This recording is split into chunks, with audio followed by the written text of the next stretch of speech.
लगातार ये कह रहे हैं कि गृह मंत्री जी आ नहीं रहे हैं, जवाब नहीं दे रहे हैं, लापता है, जबकि स्पष्ट कर दिया गया सारी बातों की सरकार की तरफ से।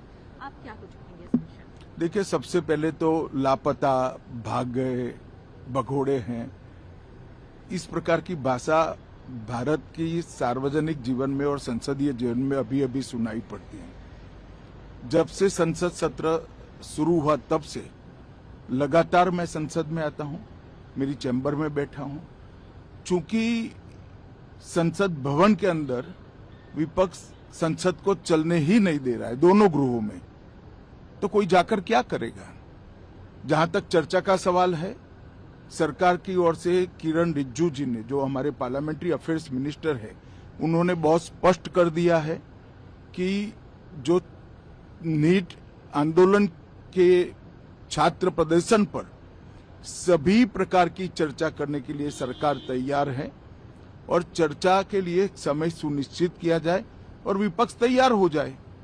पहले तो ये यही मांग कर रहे थे, हमने हाँ बोल दिया।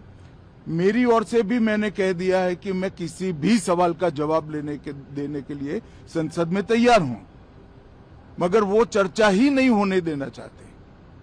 अब जनता तय करे कौन भाग रहा है। आज भी मैं कहता हूं, आज 3 बजे तक स्पीकर साहब को वो पत्र दे दे, 3 बजे से लेकर कल 3 बजे तक सभी प्रकार की चर्चा के लिए हम तैयार हैं। मैं सदन में ही बैठूंगा, सबको सुनूंगा और सब चीजों का जवाब दूंगा। सरकार के पास छुपाने के लिए कुछ नहीं है। वो भी चर्चा करूंगा कि आपने क्यों चर्चा नहीं चाहिए। भारतीय जनता पार्टी की मोदी जी के नेतृत्व में सरकार, एनडीए की मोदी जी के नेतृत्व में सरकार हर चीज पर चर्चा के लिए तैयार है। संसद वो चलने दे बस। आज मैं चैनलों के माध्यम से इन विपक्ष को कहना चाहता हूं कि आप एक पत्र 2 बजे तक लिखकर दे दीजिए स्पीकर साहब को, 3 बजे से चर्चा चालू कर देंगे और कल 3 बजे मैं जवाब दे दूंगा सारी चीजों का। संसद में चर्चा करने के नियम बने हैं, तरीके बने हैं। अब मुझे कोई कहता है कि आप एक स्टेटमेंट दे दो, इतने गंभीर मसले पर इस तरह से चर्चा नहीं हो सकती है।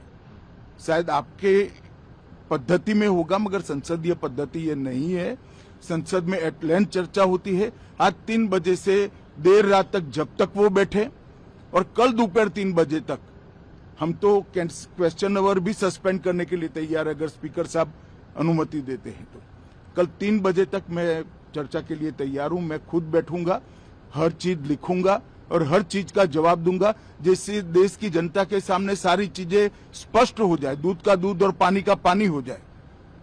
अब विपक्ष ने तय करना है कि उनको चर्चा करनी है या हंगामा करना है। होम मिनिस्टर को बोलिए हाउस में आ जाएगा। ये अपोजिशन तय ना करे मुझे क्या बोलना है, कैसे बोलना है। नहीं तो यही चीज जो आप मेरे से पूछ रहे हैं वो उनको बोलिए हाउस में आके बोल दे। वो हाउस आ ही नहीं रहे। तो आपको क्या लग रहा है? भाई पार्लियामेंट वो तो वही बता सकता है, जो नहीं आ रहा है वही बता पाएगा। मैं तो आ रहा हूँ, वो क्यों नहीं आ पा रहे उसका जवाब तो मैं नहीं दे सकता। वो तो उन्हीं से पूछना पड़ेगा। लेकिन ये जो इतना पार्टी तोड़ने के बाद, इतना मेजॉरिटी रहने के बाद जो आप हाउस अवॉइड कर रहे हो या हाउस में नहीं आ रहे हो, ये दर्शाता है कि आप कहीं ना कहीं उन सवाल, विपक्ष के सवाल का जवाब नहीं देना चाहते हो और आप अंदर से घबराए हुए हो। और आप भी अंदर से जानते हो दिल्ली में जो आपके इंस्ट्रक्शंस पे हुआ है वो कहीं ना कहीं गलत तो है और उसका जवाब आपके पास नहीं है। नहीं, वो सौंपने का क्या है, वो तो बोला ही है, आप आ जाओ, कल सुबह 11 बजे हाउस में आ जाओ, चर्चा हो जाएगी। आज 2 बजे हाउस फिर से चालू होगा, आप आ जाओ, चर्चा हो जाएगी। भाई वो मीडिया के थ्रू कम्युनिकेट क्यों कर रहे हैं? वो डायरेक्ट कम्युनिकेट करे। 2 बजे हाउस बैठना है, आ जाए गृह मंत्री, आके वही चीज बोल दे, फिर देख लेंगे दूध का दूध पानी का पानी, कौन पीछे हट रहा है।